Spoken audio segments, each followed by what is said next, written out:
ભુજ ખાતે આમ આદમી પાર્ટી દ્વારા આયોજિત કાર્યક્રમમાં સ્થાનિક સ્વરાજ્યની ચૂંટણીમાં પાર્ટીના ઉમેદવાર તરીકે લડી ચૂકેલા તમામ સક્રિય કાર્યકર્તાઓનું ભવ્ય સન્માન કરવામાં આવ્યું હતું।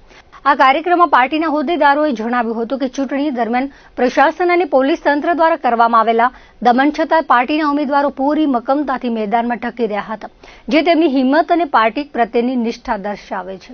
આમ આદમી પાર્ટીના ગુજરાત પ્રદેશ ઉપપ્રમુખ ડોક્ટર કાયનાત અંસારી આથાએ પંજાબમાં સ્થાનિક સ્વરાજ્યની ચૂંટણીના પરિણામોનો ઉલ્લેખ કરતા જણાવ્યું હતું કે ત્યાંની જનતાએ આમ આદમી પાર્ટીના કામની રાજનીતિ પર મહોર મારી છે અને ભાજપની જમાનત જપ્ત કરાવી છે। આ પરિણામોથી ગુજરાતના લોકો પર પ્રેરિત થશે અને આગામી સમયમાં કામની રાજનીતિને ચોક્કસ તક આપશે તેવી આશા તેમણે વ્યક્ત કરી હતી। વધુમાં પક્ષના નેતા સંજય બાપટને જામીન મળવા અંગે આનંદ વ્યક્ત કરતા તેમણે ન્યાયતંત્ર પર પૂર્ણ વિશ્વાસ વ્યક્ત કર્યો અને ભાજપ પર આક્ષેપ કરતા કહ્યું હતું કે ભાજપ આમ આદમી પાર્ટીના નેતાઓની લોકપ્રિયતાથી ડરીને ખોટા કેસો કરી તેમને જેલ ભેગા કરી રહી છે, પરંતુ સત્યની હંમેશા જીત થશે। પશ્ચિમ કચ્છ જિલ્લા પ્રમુખ જુજારદાન ગઢવીએ ઉમેર્યું હતું કે તાનાશાહી સામે ચૂંટણી લડનાર તમામ યોદ્ધાઓનું સન્માન કરવું એ પક્ષની નૈતિક જવાબદારી છે। તેમણે સાથે એમ પણ જાહેર કર્યું હતું કે આ સન્માન કાર્યક્રમ બાદ નવા 40 થી 50 જેટલા કાર્યકરો આમ આદમી પાર્ટીમાં જોડાઈ રહ્યા છે, જે પક્ષના વધતા જનસમર્થનનો પુરાવો છે। આ વેળાએ કચ્છ લોકસભાના પ્રભારી, કચ્છ જિલ્લાના પ્રભારી, કચ્છ જિલ્લાના ઉપપ્રમુખ, ભુજ શહેર પ્રમુખ, ભુજ તાલુકા પ્રમુખ સહિતના ઉપસ્થિત રહ્યા હતા। જે સ્થાનિક સ્વરાજ્યની ચૂંટણી થઈ અને એમાં જે અમારા યોદ્ધાઓ ચૂંટણી લડ્યા, આજે તાનાશાહીની વિરુદ્ધ અમે જે ચૂંટણી લડ્યા એમનો માન સન્માન રાખવા માટે તેમજ અમારા પ્રદેશથી જે નવનિયુક્ત હોદ્દેદારો છે એમના સન્માન માટે કરી અને અમે આજે ભુજ ખાતે કાર્યક્રમ રાખવામાં આવ્યો છે। નવા જોડાણનું નહોતું, આજે અમારા જે લોકો અહીંયા ચૂંટણી લડ્યા હતા એમનું સન્માન કરવા માટે અને હવે જે છે એના પછીમાં 40 થી 50 લોકો આમ આદમી પાર્ટીમાં જોડાશે। હમણાં 2027નું જે મિશન છે એના માટે પાર્ટી અત્યારથી તૈયારી કરી રહી છે। ગત તાલુકા પંચાયત, જિલ્લા પંચાયતમાં જે ભાજપની તાનાશાહી, ગુંડાગીરી, દાદાગીરી અને જે તંત્રનો ઉપયોગ કરી જે ચૂંટણી લડ્યું છે એની સામે જે અમારા ઉમેદવારો જે તાકાતથી લડ્યા છે એનો સન્માન સમારંભનો પણ પ્રોગ્રામ રાખ્યો છે। મિત્રો, આ ભાજપ જે રીતે શાસન કરી રહી છે એ એક તંત્રને હાથો બનાવી અને જે ચૂંટણી લડતું હતું, આ લોકો જે ભય, ભૂખ અને ભ્રષ્ટાચારની જે બે મોઢાની વાતો કરતા હતા, ભય પણ એમને ફેલાવ્યો છે, ભ્રષ્ટાચાર પણ એમને કર્યો છે અને બેરોજગારી, જે આ કોકરોચ પાર્ટી જે અત્યારે બની રહી છે એ ભાજપનું જ એક દૂષણ થઈ ગયું છે।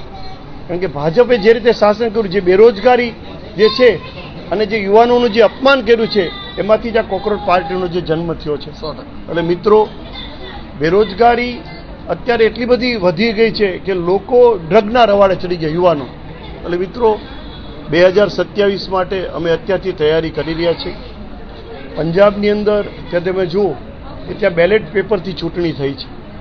આજે તમામ પક્ષો લડતા હતા, ભાજપની ખૂબ જ ખરાબ ભૂંડી હાર થઈ છે। આમ આદમી પાર્ટી 1200માંથી 840 જેવી સીટ જીત્યું છે, જે બતાવે છે કે લોકોએ આમ આદમી પાર્ટીને વિકલ્પ તરીકે, આ ભાજપને હરાવવાના વિકલ્પ તરીકે સ્વીકાર્યો છે। મિત્રો, અમે એને ગામડે ગામડે લઈ જવાના છીએ। આજે લોકો ભાજપના આ શાસનથી થાક્યા છે, પરિવર્તન ઈચ્છે છે, પણ સરકાર ઉપર બેઠી છે એટલે ધાક, ધમકી અને દાબથી જે મતદારોને દબાવી રહી છે।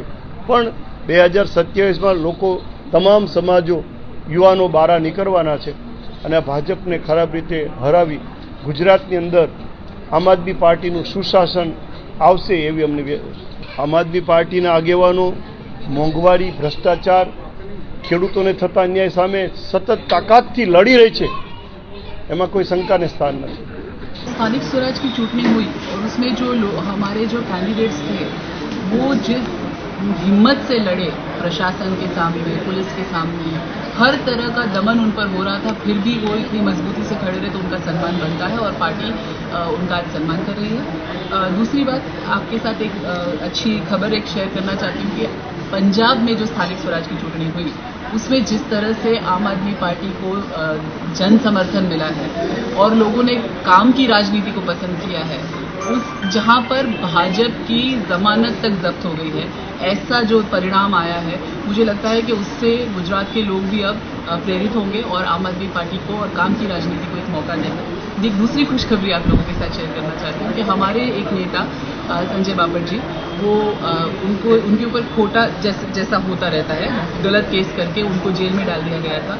आज उनको बेल मिल गई है और हमें न्याय प्रणाली पर पूर्ण विश्वास है कि बहुत जल्द ये बात सामने आ जाएगी कि जो केस उनके ऊपर किया गया था वो गलत था।